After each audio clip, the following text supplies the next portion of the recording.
Hello, I'm Jon Sopel, really average company on great company. We're sitting there doing the podcast right now, and you have one ear on, one ear off on our headphones. I have mine fully on because I'm in it. You like to take one off because you like to understand potential risk, right? So explain that. I just suppose that there have been times when you've been in places where if you had your headphones fully on, there could be extraneous sound happening a little way away that you wouldn't be aware of. You know, it's like when I first kind of covered the Troubles in Northern Ireland, you always learnt when you were parking the car, to park, reverse in so you can go straight out if you need to get away quickly. And there were certain risk things, I don't know, that have just always stayed with me.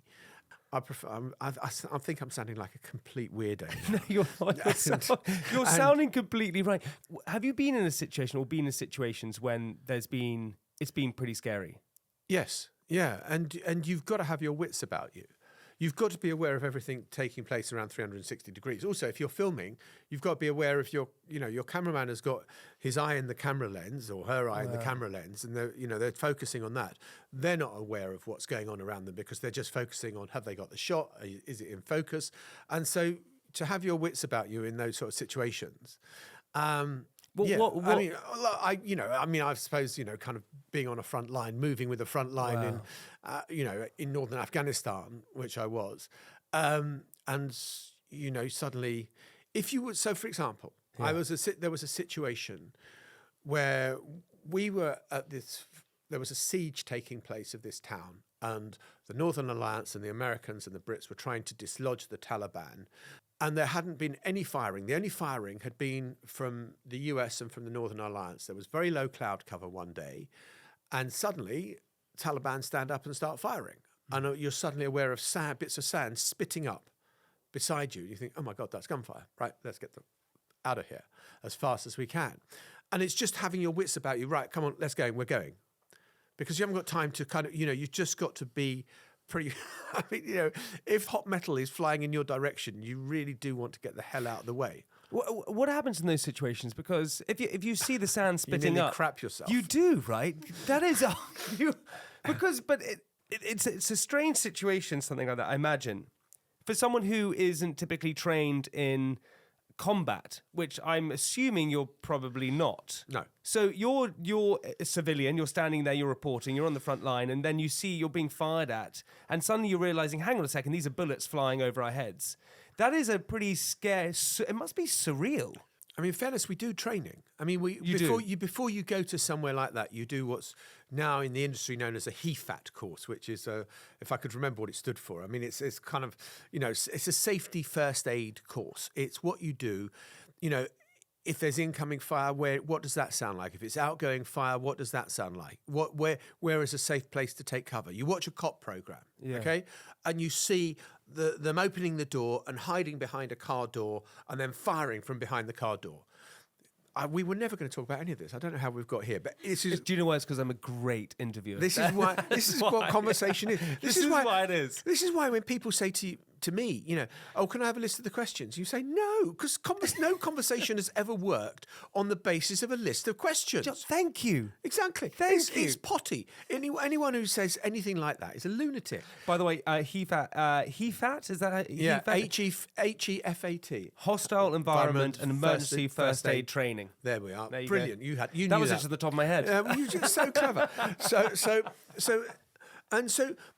we went to this shooting range. Yeah. We went to, and someone just gets out. Where are you at this point? Where this is in the UK. The UK. So we got trained in the UK. I've also been trained in the States when I lived there.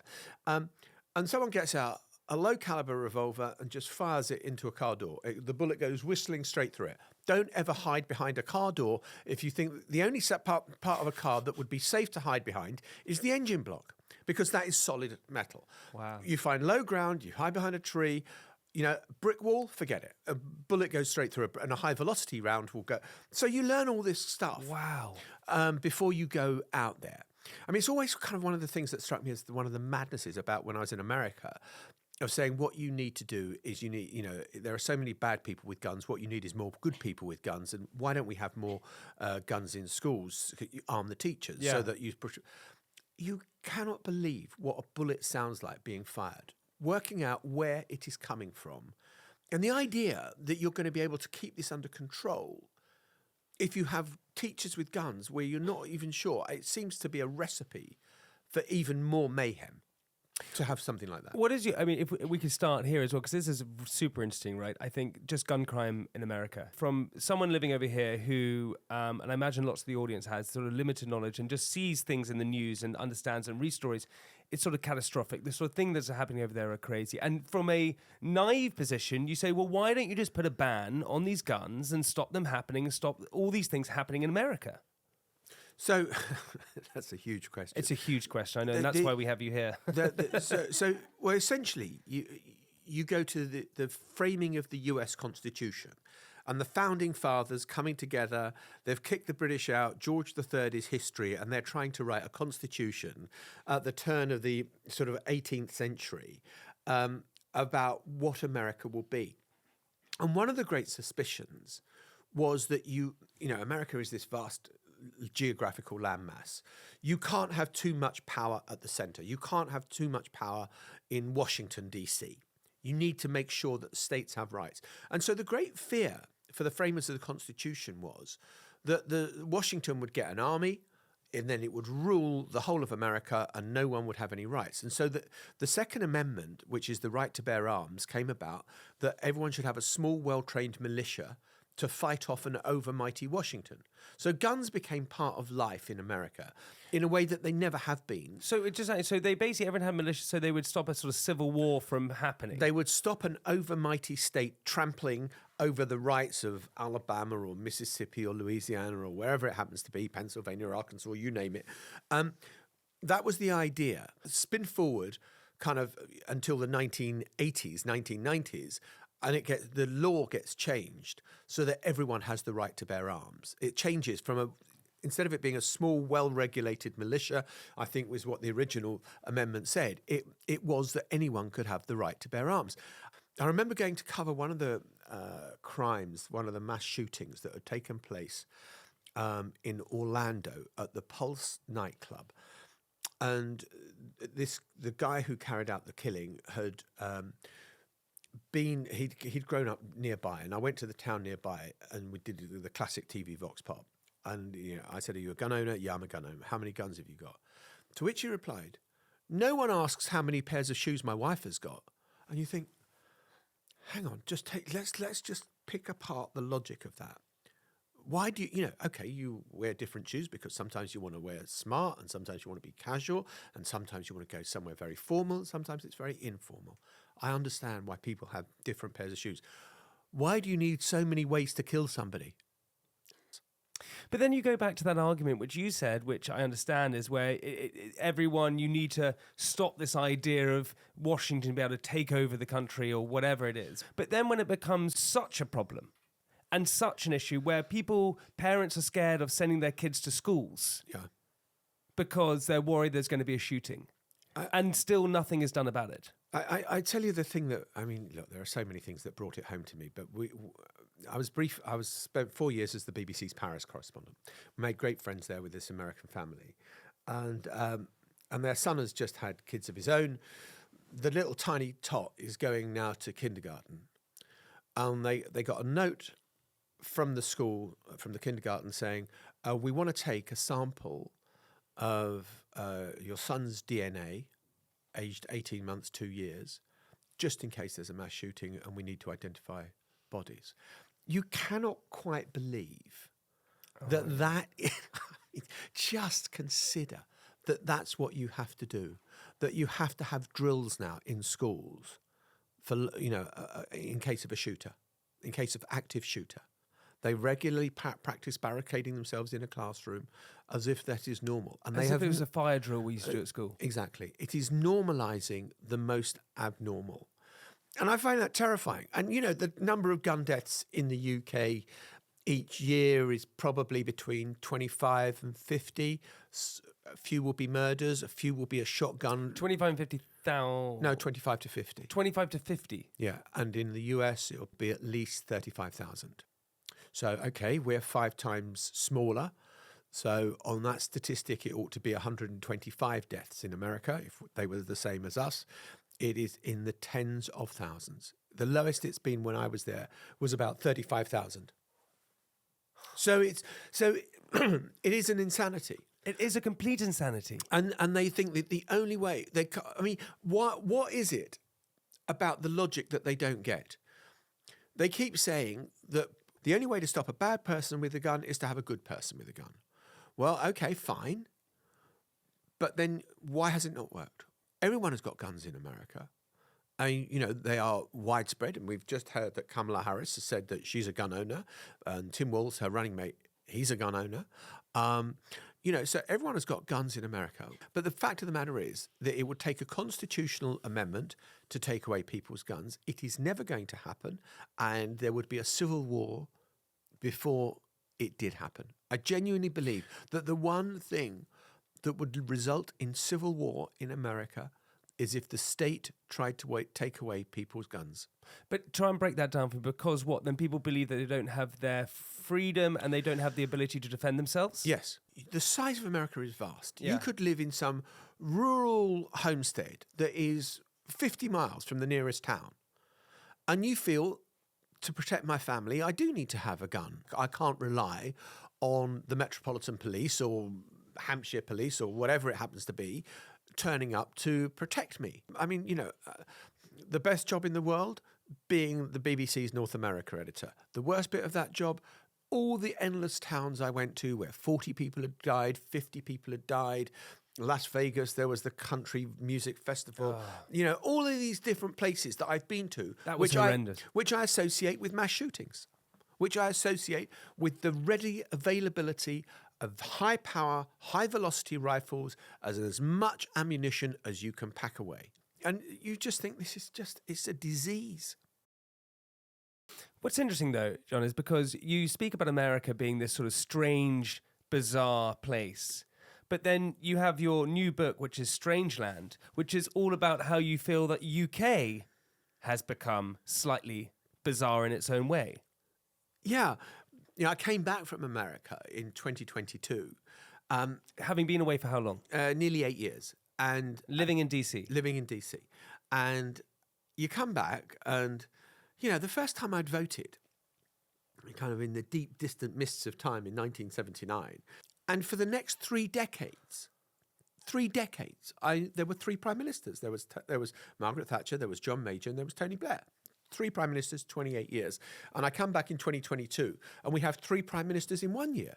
And you think, what the hell is happening to this country? And Boris Johnson is, brought down by a whole series of lies that, about the unlawful proroguing of Parliament, lying to the Queen, and then lying about why certain ministers had happened and the impossibility of Brexit. And then you get the madness of Liz Truss and you think, geez, what the hell has happened to, everyone looks to Britain to be this kind of bastion of stability. And it suddenly felt very unstable. And instead of it, lots of irony and humour, everyone felt really angry. And people are going to on social media, it's hyper-aggressive.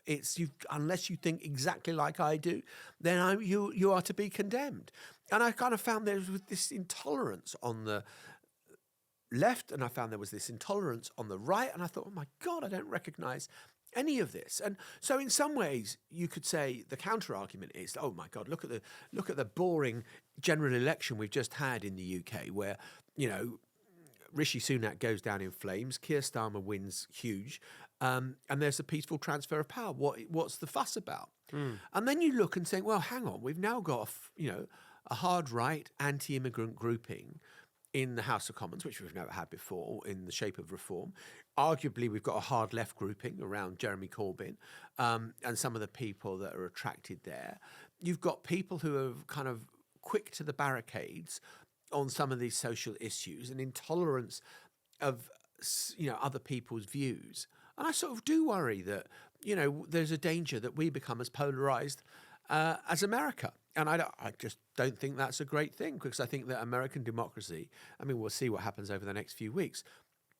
The one thing I do not predict will happen is that if Kamala Harris wins, Donald Trump will pick up the phone and say, Kamala, congratulations, good luck for the next 4 years. Just don't see that happening in a way that Rishi Sunak did for Keir Starmer in July. Wait, just jumping to that, what do you think will happen then if Trump loses? I mean, honestly. Come on, no ways. It can't be that. You think it's going to be that dramatic? Well, did anyone think it would be that dramatic last time round? What happened 4 years ago was not that the US Constitution showed how durable it was. I think it showed how brittle it was. But for the actions of a few people who were really brave and said, no, I'm sorry, Mr. Trump, my loyalty is to the Constitution, not to you, the president. Donald Trump is going to be better organised this time round. There are all sorts of possibilities. I'm not predicting anything, but I just think that the chances of there being a smooth, easy, trouble-free transition of power like we had in Britain in July, I think are negligible. I think that if Donald Trump wins, he wins, and if he loses, he'll say it was the election was stolen from me, with the consequences that could flow from that. There's one huge difference, and I don't want to be boring and start talking about American constitutional politics, but when Trump lost in November 2020, the House of Representatives, which certifies the election, was controlled by the Democrats, and Nancy Pelosi was the Speaker. This time round, and nearly all the Republicans voted not to certify Joe Biden's victory, for no other reason than they were terrified of Donald Trump. This time round, the House is run by the Republicans. There's a Republican Speaker, Mike Johnson, who was there, who didn't vote to certify Joe Biden's victory 4 years ago, who might be in a position where he says, okay, well, I know that according to the Electoral College, Kamala Harris won, but we're not going to certify it. And then you're into a full-scale constitutional crisis about what happens next in America. I'm not saying that will happen, but anyone who thinks there are no dangers and there are no pressure points is being willfully blind. It's quite a scary world we live in at the moment. It's sort of terrifying. And going back to your book, but why did you decide to write the book? I suppose my purpose for writing the book was saying, you know what, I kind of like where we are. And I think Britain's a great country. And there were bits of 2022. I thought the death of the Queen was a real that was a light bulb moment for me, where you thought, oh my God, though many people may have doubts about the monarchy, and on an intellectual level, it's hard to rationalise why you have one family where the son becomes the king. It doesn't make a whole lot of logical sense, but it was a glue. It was a glue that bound us as a nation. And I think, you see the people from all walks of life. I remember going to football on the day of the King's coronation, and I'd watch the coronation in the morning on the telly, and then I go to Tottenham in the afternoon. And what a day. What a day. And everyone's singing God Save the King. And it was kind of like, oh my God, the hairs in the back of your neck are standing up at this. And so there are things. So I just want us to remember all the good stuff that we've got in this society, which are considerable. But, there are bad actors out there who would seek to undermine it. And if you're Vladimir Putin and he interferes in elections because he wants to sow discontent. He doesn't want to see a strong Europe or a strong America or a strong NATO. Who genuinely scares you in the world?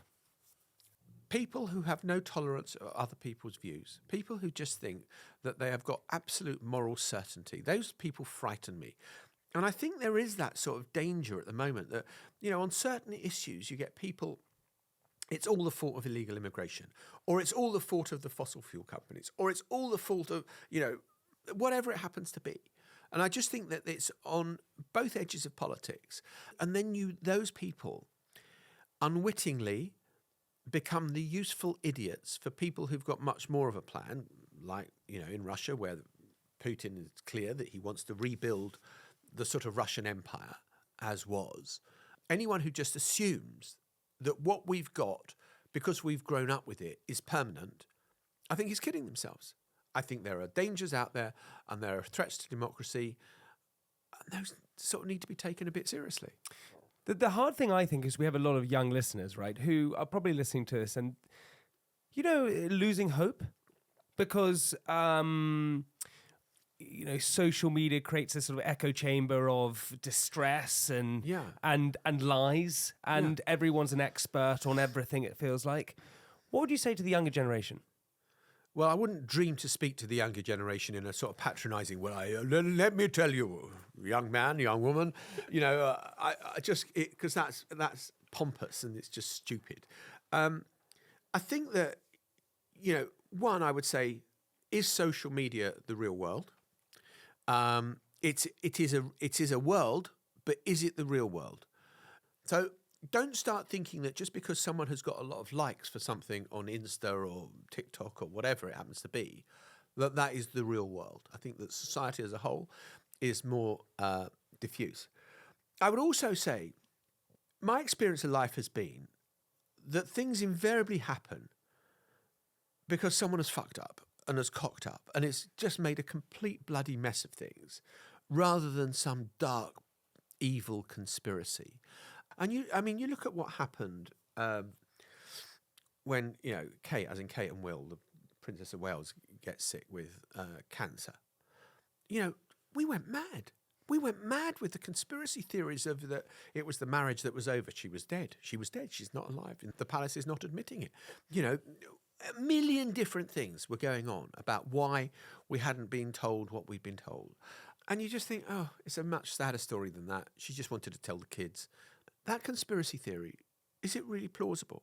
Or is it probably more complex, more layered, more grey and murky and muddy than all of that? And I think that the more you get to know about things, the more you think there isn't a simple unifying explanation of these dark forces that are at work. I just don't buy it. One of the things that sort of slightly frightens me now about the environment out there is that, people catastrophize things and build conspiracy theories. And actually, I think life's all right. I think life's okay. I think there are challenges. Sure, there are challenges. Sure, life's complicated and it's messy. But I don't think the great conspiracy theories, and what really pisses me off is when I see, sorry, my language has suddenly deteriorated. It's because you're in my company. That's why it happens all the time. I don't know what the hell's happened. Anyway, I'd like to apologise. Happens all the time. Yeah. There are not when I see someone like Liz Truss trying to explain the fact that she was brought down as Prime Minister because of these dark forces of the Bank of England, these dark forces in the Treasury who plotted against her. The British establishment wanted to see her fail. No, you just screwed up, love. Just made a complete, utter horlicks of it, and you failed. You came up with an unfunded budget that sent the markets berserk, and hey presto, people said you've got to change course. And she didn't want to, and the markets forced her to. The free markets that she reveres. And you just think, what has happened to people being able to take responsibility for their own behaviour? You mentioned that you say that being the US correspondent is the best job in the world. Why is it the best job in the world? Oh, because it's so fabulous. And it's look, America is an amazing country. Everything is big. Everything is big, whether it's Yosemite National Park is big. It just doesn't feel like the Lake District National Park. Everything is oversized. The sandwiches are too big. The food is too much. The sweet food is too sweet. The salty food is too salty. Everything is over the top in America, right? And so, but it relates to the politics as well. So even the politics is big in America. And, I was kind of privileged to be part of the White House press corps. You would travel with the president. I've travelled with the Prime Minister in a motorcade. It's cool. Travelling with the president on Air Force One and being part of his motorcade is cooler. It's just ridiculous. I mean, the size and the scale of it and the self-importance and the kind of, landing at Stansted Airport on Air Force One, getting into these Osprey helicopters that take you by the foot of the aircraft to the back garden of the US ambassador in Regent's Park in about 15 minutes. I mean, hey, it's testosterone. It's kind of cool. It's all happening there. And you're just thinking, well, this is a laugh. What is Air Force One like? It's a really shitty old plane. Get out of it. It can't be. It can't be. It is. It's a really... I've seen the movie with Harrison Ford. Yeah, I know. Not. No. So the law of Air Force One, right, is you can only walk backwards. You can't move forwards. So no. So if you're at the back of the plane, which is where the journalists are, and there's I try to imagine this. The bulkhead at the back of the plane goes down the middle of the plane. So you can't see what's at the far side of the aisle. Got it. Okay, yeah. So we're on one side, and there are about 13 seats for the journalists. That's all, and a wrangler. You get on Air Force. So you go to Andrews Air Force Base, right, in Maryland, and you film the president going up the steps, and then Secret Service take right on the plane. And you go up through the belly. There's a little short staircase that goes up through the belly of the plane. You're not going into the cabin. You're going into the hold, and then you're going above that. And there's all sorts of weird shit in the hold of stuff that boats and whatever else, crazy stuff. Are you serious? Yeah. And then you go up to the back of the plane, which is where you sit. Yeah. And you have not put your cameras down and your microphones down, and the plane is moving. It's like being in an Uber for a start. Once the president is on board, the plane is moving. There is no waiting. There is no air traffic control clearance. You are in the air while you are still putting away your stuff. Forget seatbelts and all that kind of crap. You don't worry with any of that. But it's a really old rust bucket of a plane. At the very front of the plane, you've got the president's quarters and his bedroom, and then on the top. Did you deck see of that? No, because of course that's out of bounds. You can't. As I say, you can only move backwards, and if you're at the back of the plane, all you can go to is the galley and the toilet. In front of us on the plane are the Secret Service, and the Secret Service carry their weapons all the time the plane is in flight. So realistically, if you want to make a move to the front of the plane, you've got to get past about a dozen Secret Service agents who are all armed. I'm going to suggest that's not going to turn out well for you on the plane if you try to do that. There's an operating theatre on the plane. There are doctors on the plane. And then there are staff quarters, and there are the meeting rooms, and on the top deck of the jumbo, so at the front is where no one goes, and that's where all the comms team are, who are patching you to world leaders or whatever, and that is strictly out of bounds. I think for all the White House staff, only the president and those that have got the highest clearance can go up top. When you amplify things purposely, whether it's in supermarkets, food is big, or you go on Air Force One, it's big. If you sort of create theatre around things big and strong, then you yourself feel important and big and strong. And there's that kind of, with American politics, it feels it's a little bit like that. It feels like it's a very big theatre show. Here we go. It's absolutely like that. It's also the projection of power. That, in Britain, we do understated. Which is what I love about this country. I remember once being on the M4 and going up behind a Range Rover, and kind of it was in the fast lane. It was doing 70, and I wanted to go faster. I was rushing to go somewhere. I can't even remember where. And so I flash the Range Rover, and just this little thing on the back comes up and says, "Police, keep your distance." And they had, I don't know whether the royalty or the Prime Minister in front, but it was like 3 cars. That was it. We do discreet, understated. America does big projections of power, and it is theatre and it is show.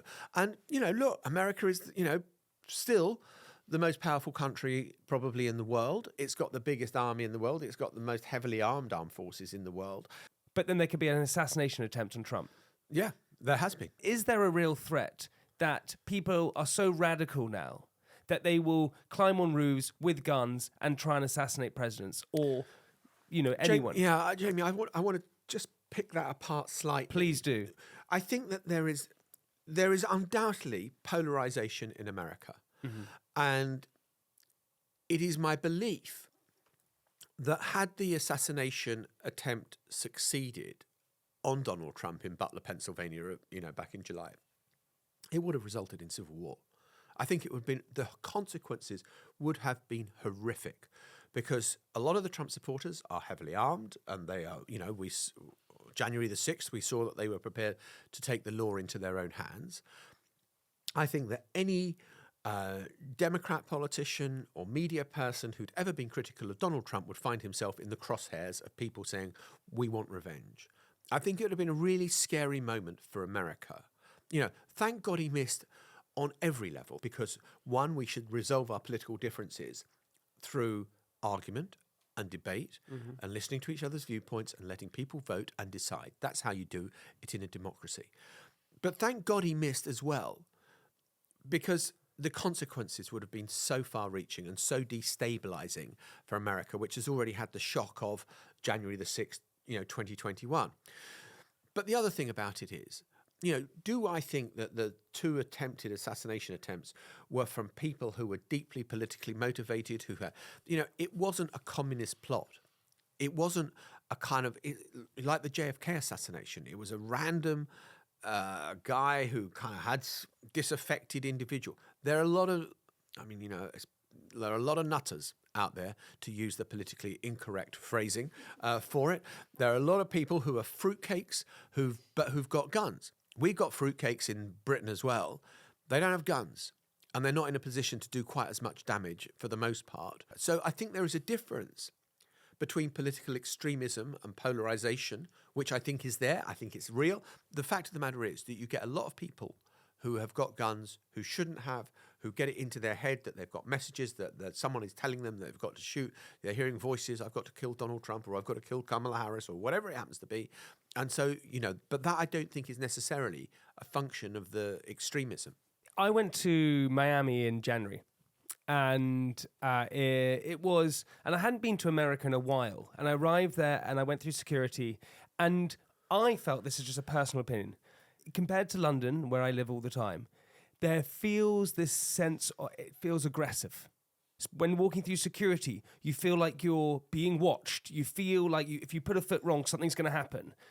When you were in America, did you feel that there is a sense of unrest? Well, obviously on January the 6th there was unrest. Were you there at the time? Yeah, I was in the capital. I wasn't at the hill. I wasn't on the hill when the riots happened. I'd been at the Ellipse when Donald Trump made the speech. We've got to fight. We've got to fight like hell to save our country. For anyone who doesn't know, can you explain what happened then? So, yeah. So let's go back to January the 6th. I'd been to so many Trump rallies, and there was always a slight carnival atmosphere. I mean, we were called fake news. Yeah, we were called, enemies of the people, all that sort of stuff. But people dressed up. It was like you were going to a fiesta, and they were wearing Trump costumes and Trump hats and Trump T-shirts and Trump socks, and they adored Donald Trump. And it was a kind of fun that people went for entertainment. Don't believe that all these people that go to Trump rallies are deeply political. Trump is funny. He's a very entertaining speaker. You can't. If you wrote it all down, transcribe what he said, you would think he was a nutcase. But he's serious. But he's entertaining. He comes on to explain what he's like. Well, because he comes on to YMCA, a macho man. Okay, and he's dancing and he's hamming it up. And he's, and it like he was in Michigan, I think, at the weekend, and he was telling, get your fat husband off the couch and get him to vote. In normal political terms, you would not campaign like that. So Trump does this because he wants to make people laugh and he wants to be an entertainer. January the 6th, the mood was sulphurous. It was sour. It was aggressive. People had come clearly spoiling for a fight. And Trump would deny this, but he absolutely encouraged it. He said, come to Washington on January the 6th. It's going to be wild. He did nothing to deter the rioters when the riots were first taking place. And he was aware that there were gallows being built to hang Mike Pence, his vice president. And there was an attempted insurrection. There was an attempt to stop the peaceful transfer of power from Donald Trump to Joe Biden. I was doing the 10 o'clock news that night. I went on air, and Joe Biden's election victory should have been certified by Congress by then, and it hadn't been, because the mob was in control of the House of Representatives and the mob was in control of the Senate, and it was an attempt to overthrow democracy. It's hard to describe it as anything else. That was January the 6th. So there was a real danger of violence. I just want to go back to your question about you arriving at Miami airport and feeling this sense of aggression. What you get in America is passag. There's a lot of passive aggression. No, sir, you can't do that. Don't ever try it and do a joke with a security official in America. Never, ever, ever try humor. Never try irony or sarcasm. Just leave those behind in Britain. Not going to work in America with the security forces that are there. They are not going to laugh. They're not going to smile, and before you know it, you'll hear the snap of latex gloves. And could you bend over, Mr. Laing, please? There is a certain we are going to conduct a full bodily examination. I mean, really, don't. It's and that I think marks it out, and that takes some getting used to, where you kind of. I suspect you and me are used to kind of joshing our way through things, and you know. Kind of you try and have a laugh with someone, you try and you deploy a bit of charm, whatever it happens to be, because you think you'll get more that way. And that's the sort of my life. I've kind of, you know, I once had written on a school report, Jonathan must learn that in life, charm is not enough. And because that's all I was good at, really, at school. It's exactly the same as me. It's all I was good at. My report said, getting cross at Jamie is like drowning puppies. Exactly. So you and me are the same then. So I've always tried to deploy humour. American security, no, forget it. It's not going to work. They just do a very serious, matter of fact, yes, sir. But you know, there's this kind of strained politeness, whether it's yes, sir, no, ma'am. You know, walk this way. It's sort of polite, but don't ever think you can cross the line of engaging in banter. You know, when you're getting your passport stamped and you've queued for bloody hours. You know, just suck it up. Jon, why did you become a journalist? Oh, God knows. No, I couldn't get any other job. Because you're clearly so passionate. What I just from this brief sort of moment that we spent together, you're clearly passionate about it.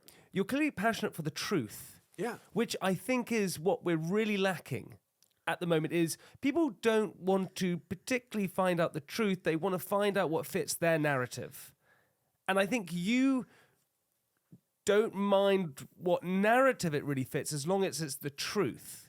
And has that always been with you ever since you were young? Were you truthful when you were younger? God. Caring about the truth and being truthful, I would say, are two slightly different things. No, I do care passionately about it. I do care. Why? Just explain because I think that there's a real danger. So, you know, if my book is a kind of living in a democracy is a bloody great thing and we should preserve it, then I think that if you are going to have people being fed utter falsehood and nonsense on social media and, you know, AI-generated pictures and whatever else it happens to be, which we have seen now in successive elections, and some of it is put out by people who just want to make a bit of money on the side and create clickbait. Other of it is being created by states who want to undermine our institutions and undermine our democracy. I think there is a real premium on having facts out there, and people just can't have their own facts. There are certain stubborn things that are facts. I have got a cup of coffee in my hand. That is a fact. Is it? Yes, I think it. And it's a very nice cup of coffee, and I want to thank your producer for getting it. I think that those things are facts, and I think that we should be able to stick to those. And I think that so why I became a journalist was that I was curious. I didn't have any when I went into journalism, which was 40 years ago, God help me, I didn't have these high-minded ideals about upholding democracy. I just thought, God, it's quite interesting to be able to poke a microphone under somebody's nose and say, what the hell's going on? You know, it satisfied the nosy in me. I think also I like telling story. You know, are you a storyteller? Yeah, and I think that there is an element of that in journalism, and the correspondence that you kind of want to watch and read are the people who weave a beautiful story and say, look, this is complicated, but we're going to cross this busy motorway. I'm going to hold your hand and we're going to get to the other side and we'll get there safely. But just hold on, because I'm going to tell you something that, you know, and we've got to go through this busy lines of traffic, but we're going to get there and it's worth listening to. So I kind of quite enjoyed all of that about storytelling. Today, as I sit here now with you in 2024, I am a bit fearful about the amount of fake information out there. So I don't care, Jamie, whether you go to a polling station and you vote Tory or Labour or Reform or for Corbyn or pro-Europe or anti-Europe or Democrat or Republican. All I care about is that you've had good information on which to base your judgment, so that when you pick up that little stubby black pencil in the voting booth, you've got kind of reasonable facts on which to base it. And I worry that, exactly as you say, that people listen to news, and there are, you know, there's a whole variety of ways that people are getting news, that people are listening to news not to be informed, but to be affirmed. but to hear their own views echoing back to them. That, oh, yeah, this is what I think. Yeah, absolutely. Yeah, you're right. And never listening to anyone who says anything contradictory. And I just think that, that sort of level of intolerance about hearing another viewpoint is really bloody dangerous. It completely is. And I love that sort of idea of just understanding when you are going to vote, to have a little bit of knowledge about what you're doing and understanding things.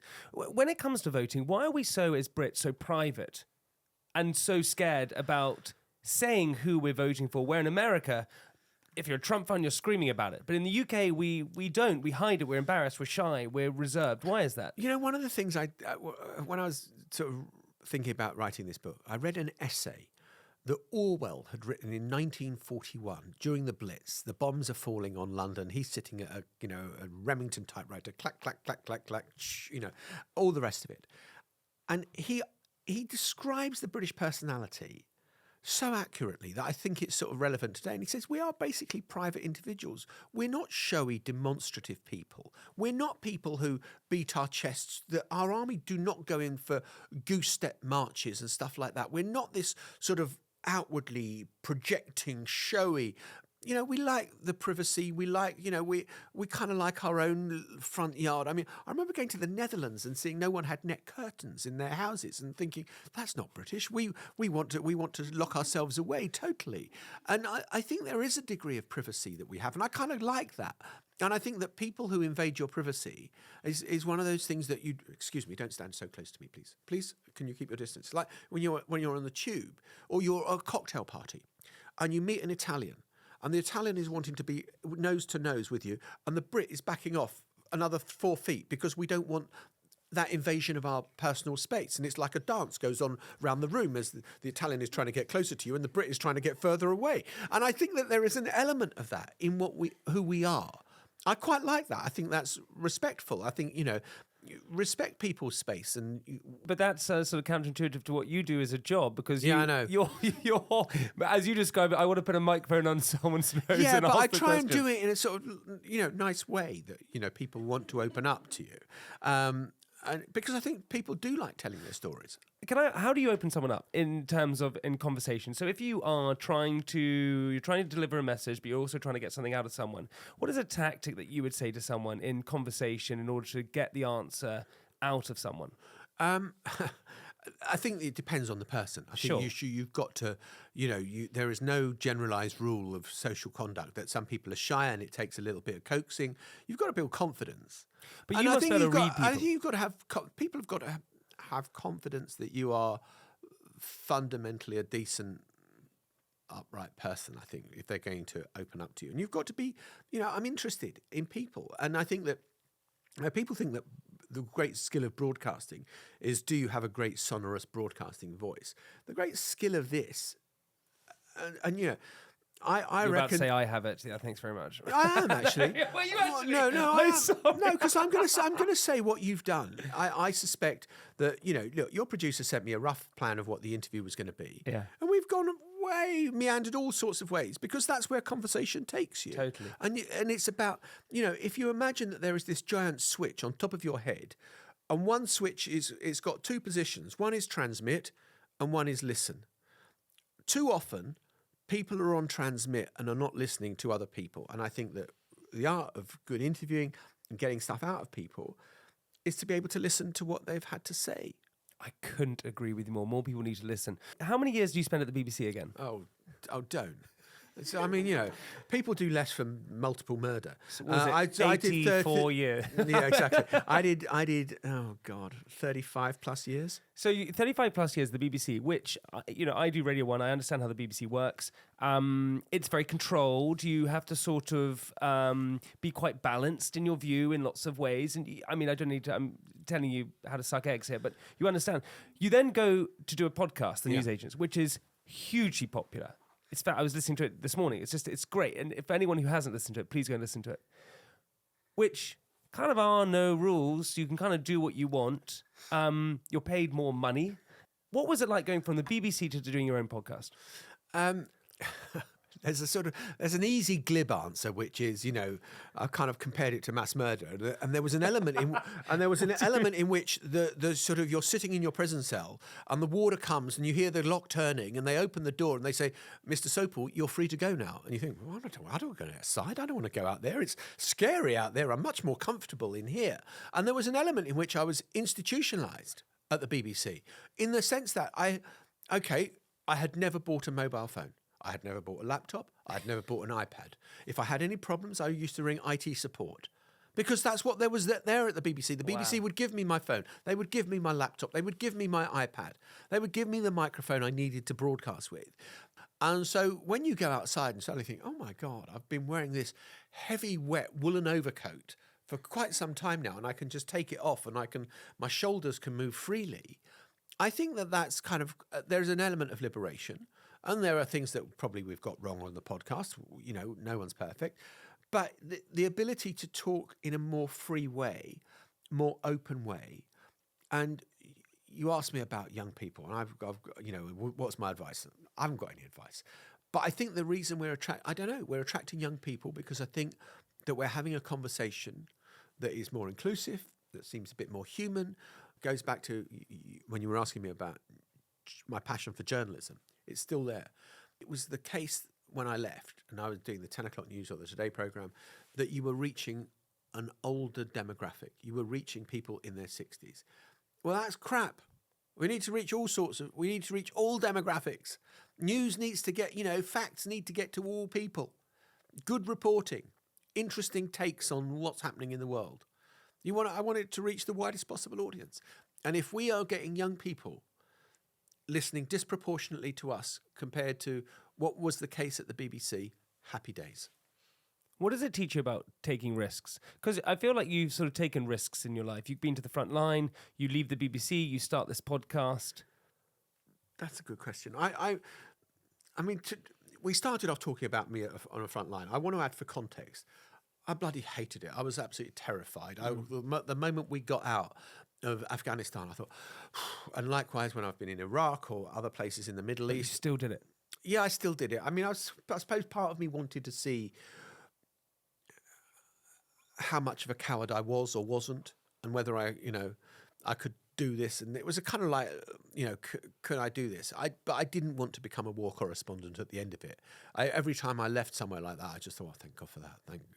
I wasn't hankering to go back to the next place where I'd be shot at. I'd kind of quite like my family, and I'd quite like to get home in one piece. And so I took risks. And there are things I've done where I look back and think, you are mad. Why on earth did you do what you did? The drive to get on air, to hit the bulletin at the top of the hour, driving at ridiculous speeds, cutting corners in your life to get there, to do the story, to be on the story.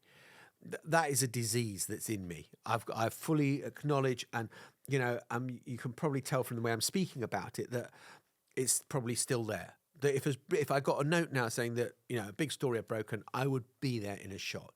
You drop everything, pack a bag, airport, go. You don't know where you're in flight. You don't know where you're gonna. When you land, you don't know where you're gonna stay. You don't speak the language. You've got to make. You don't know whether, and you're hoping that while you're flying, that someone is taking charge of the logistics of kind of figuring this stuff out, so that you can hit the ground running. Because that's what I've done for years and years and years. And that's, that adrenaline is still there, and it's still in me, that if the story broke, I'd be gone. I would be on it. So yeah, that's sort of part of it. And then there was the risk of leaving the BBC. I'd done a long time at the BBC. How much of a risk was it? I mean, I could have fallen flat on we could have fallen flat. Yeah, we stay in our lane, and you seem to not. And I think it's so important to encourage, especially the younger generation, to. I'm a big believer in taking risks. Totally. And I always look back at when I was 14 years old, I really fancied this girl, and we're sitting on the rocks, and I didn't kiss her. Now we're going. Now we're getting into it. Now the podcast is getting interesting.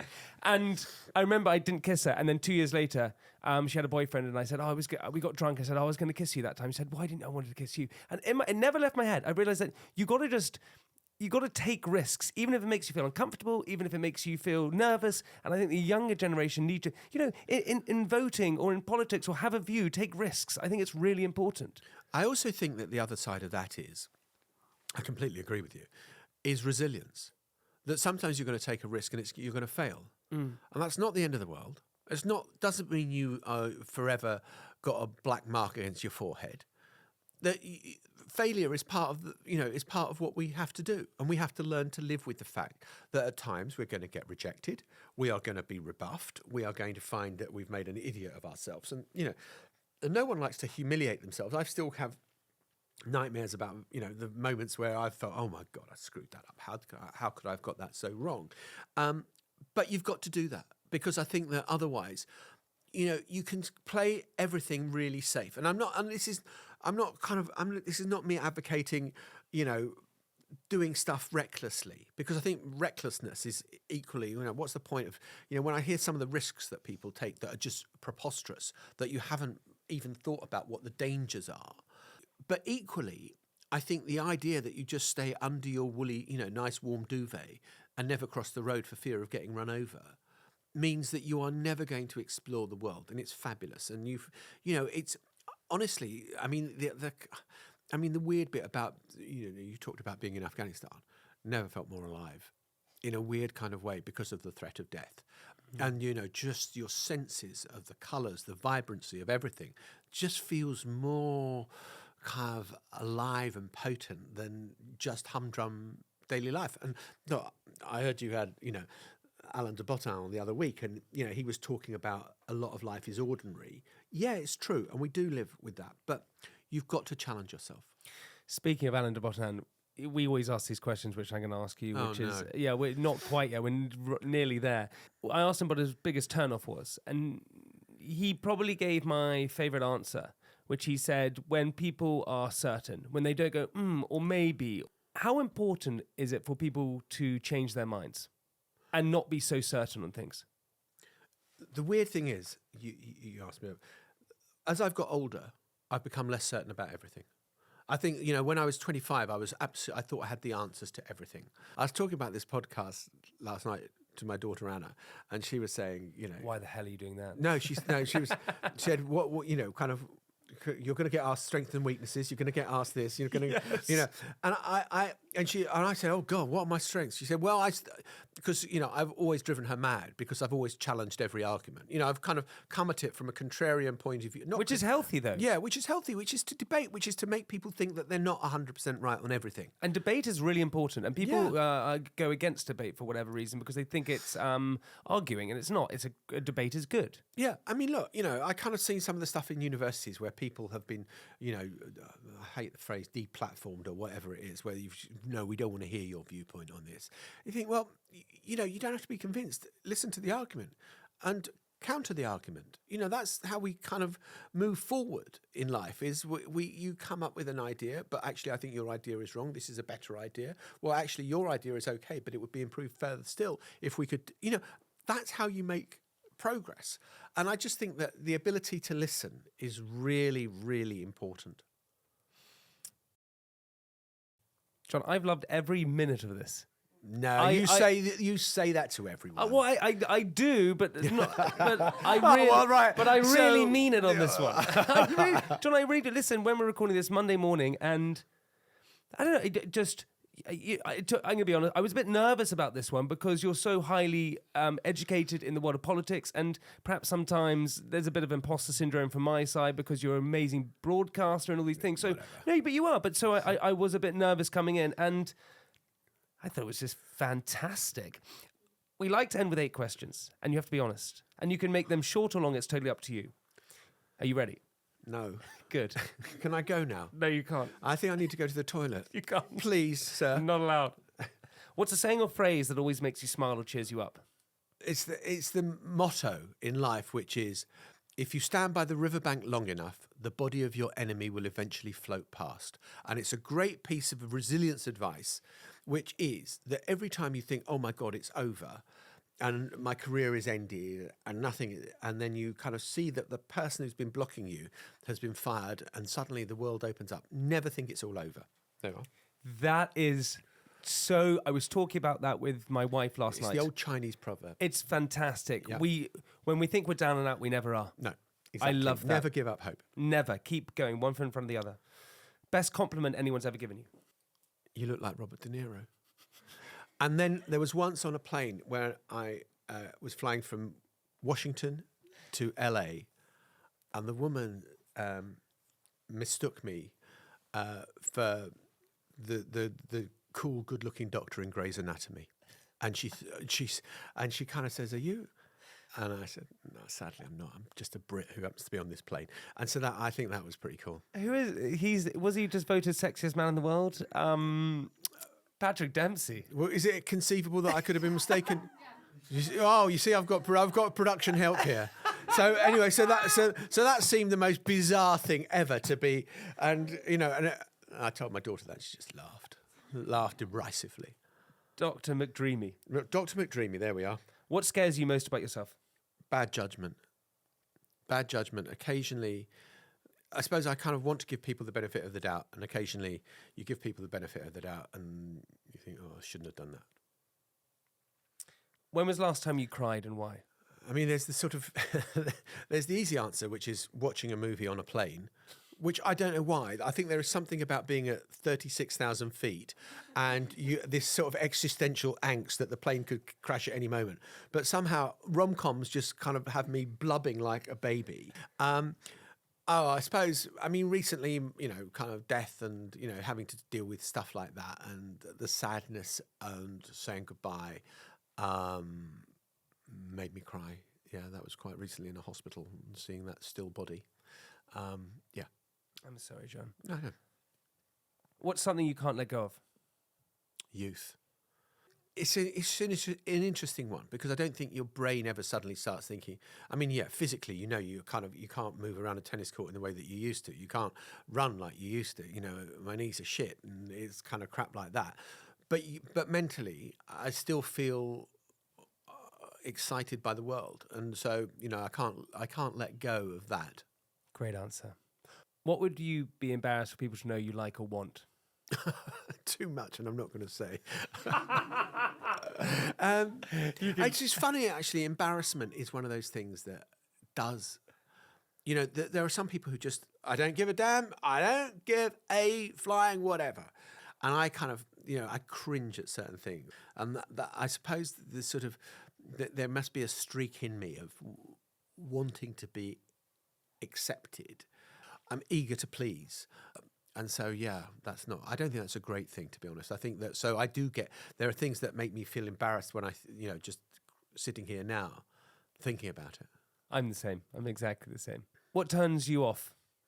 Arrogance and certainty. I think that people who just are so confident of their own rightness and don't give room for doubt, I just find them very unreal as people. And I think it's a sort of unhealthy and unnatural to be like that. What turns you on? Being called Robert De Niro. Yeah. Being with people who are doing things, who are living life, who are making their way, who are excited by the adventure that we can all have, and who want to do, make the world a better place. And I mean, that sounds a kind of, I don't know whether that sounds a really sickly answer. But yeah, it's people who've, got that sort of positive energy about things that can be done and see the potential ahead. What do you like most about yourself? I mean, just really super smart, good looking, suave, debonair. No, not the obvious. Yeah. I mean, obviously that all goes without saying. This is where if you do this in America, you could really screw this interview up. I know you could I once did a conference where I said, and I had to do a thing about communication skills, and we played this show reel, and I said at the end of it, I have no idea why you've invited me. I mean, I know nothing about this subject whatsoever. Did all that kind of faux self-deprecating. I came off stage at the end of it, and this American woman said, "You never ever say that in a conference of mine. You go up there and say, 'I kick ass,' and that's why you're there." So, what do I like about myself? I suppose it's double-edged. I think generosity of spirit. Last question. Who is going to win the American election? Can I go now? It's going to be, I want your honest answer. Honestly, I wish I could say in my bones, I feel it with absolute certainty. If I had to bet £1,000 on it, I'd say I'm not going anywhere near the bookmakers. If I had to bet £10 on it, I would say Kamala Harris, marginally, because I think that, we're talking politics now. In 2016, Trump won the election. Not a lot of people saw it coming because it was underestimated the support he would get from the male pale stale brigade, the old white men who lived in trailer parks, who polished their guns, who didn't have much education, but who came back onto the grid to vote Trump. I think in 2024, the hidden superpower is young people who feel that a woman's right to choose has been taken away from them because of the overturning of the abortion laws, who want to go back on that. Taylor Swift has had an impact. You can't deny it. Billie Eilish coming out for Kamala Harris. I think maybe that young people will vote in this election. A lot have registered to vote. There's been a very high early voting. I think that probably, not definitely, but probably works in Kamala Harris's favour. Jon, thank you so much for being a great company. Thank you so much.